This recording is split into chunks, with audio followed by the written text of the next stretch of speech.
এসে উপস্থিত হয়েছে। সকলকে জানাচ্ছি শুভ নববর্ষের প্রীতি, শুভেচ্ছা ও অভিনন্দন।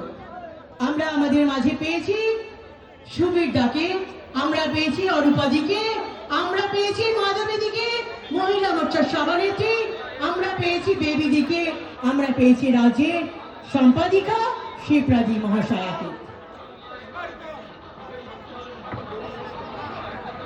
এত রোদের মধ্যে আবারও সকলকে শুভ নববর্ষের প্রীতি, শুভেচ্ছা, অভিনন্দন জানাচ্ছি। আমরা আমাদের ভূমিপুত্র, চুঁচুড়ার ভূমিপুত্র সম্মানীয় সকলের প্রিয় দাদা সুবীর দাকে মাইকটা তুলে দিচ্ছি। সুবীর দা আপনাদের সামনে কিছু কথা বলবেন।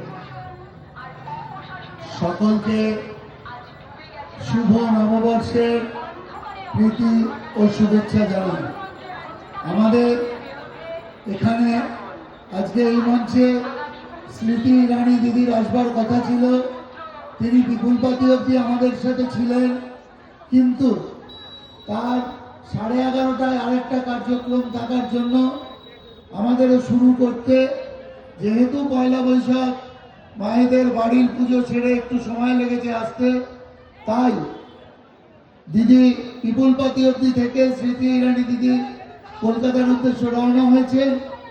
আমরা এই মঞ্চ থেকে একথা জানাতে চাই যে আজকেই সেই শুভ দিন, যেই শুভ দিনে অন্নপূর্ণা ভাণ্ডারের শুভ সূচনা 11:30টার সময় কলকাতার নভোটেল হোটেল থেকে হবে।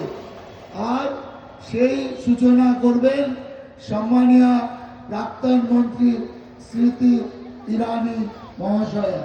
তাই তিনি ওই কার্যক্রম করবার জন্য নভোটেলের উদ্দেশ্যে রওনা দিয়েছেন আর আমাদের আশীর্বাদ করে গেছেন, যাহাতে আমরা এই বিধানসভা বিপুল ভোটে জয়লাভ করে আমরা ভারতীয় জনতা পার্টি তথা নরেন্দ্র মোদীর হাত শক্ত করতে পারি। তাই অনেক রোদ, দীর্ঘক্ষণ ধরে আপনারা এখানে উপস্থিত আছেন, আমাদেরও অনেক বড় র্যালি এই রোদে হয়েছে, তাই কাউকে আর আমি কষ্ট দিতে চাই না। সকলকে আন্তরিক অভিনন্দন জানিয়ে আজকের এই সভা আমরা এখানে শেষ করলাম। পরবর্তীকালে এখানে জনসভা হবে, সেখানে আমাদের বক্তব্য আমরা তুলে ধরব। সবাইকে অনেক অনেক ধন্যবাদ। যারা এই রোদে এত কষ্ট করে এতটা রাস্তা হেঁটেছেন, তাদের প্রত্যেককে আমি আন্তরিক অভিনন্দন জানাই ও শুভ নববর্ষের প্রীতি ও শুভেচ্ছা জানাই। সকলের জন্য রইল, সকলে ভালো থাকুন, ঈশ্বরের কাছে কামনা করি এই বছর যেন সবার ভালো যায়। নমস্কার।